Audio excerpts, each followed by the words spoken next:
खून अभियो है बा, ना शौक बदलल बा ना जुनून। सुन ले फिर से, रियासत गइल बा रुतबा ना, रौबा खौफ आज भी उहै बा।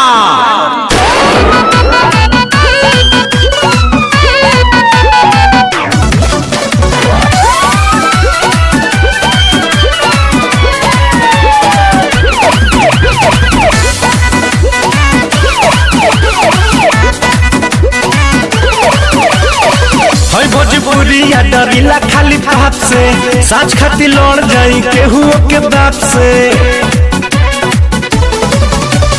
हई भोजपुरिया डरिला खाली बाप से, साँच खाती लड़ जाई केहू के बाप से। तो पीछे हटम न के तनो झमेल होई,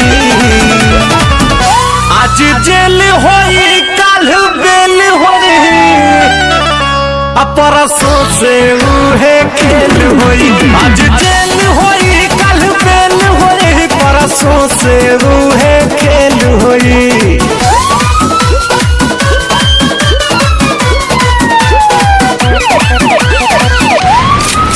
हथियार तो खाली शौक खातिर रखीला बाबू, खौफ खातिर नमवा काफी बा।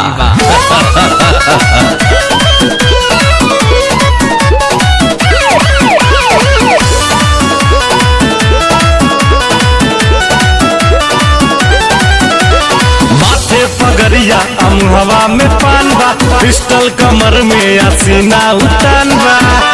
इहे तो असली भोजपुरिया के पहचान बा।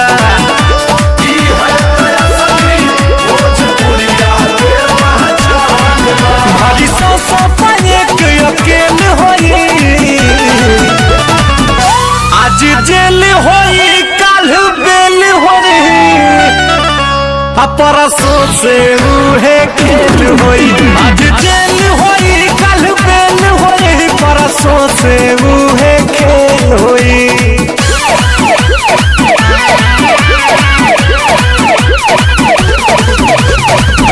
शिवपुर वाले जमीन पे होटल बना। हाँ देवरंजीत जी,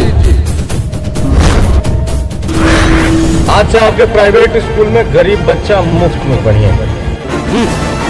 ये ना हो सकला।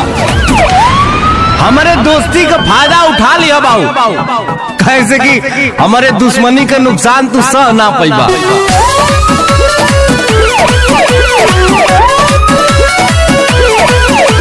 पाका हई हम अपना जुबान के, ले ले हम जान बात आई जान पे।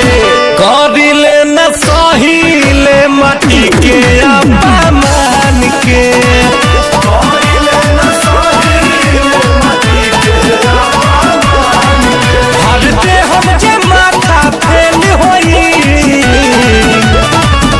आज जेल होई काल बेल होई, परसों से उहे खेल होई। आज जेल होई काल बेल होई, परसों से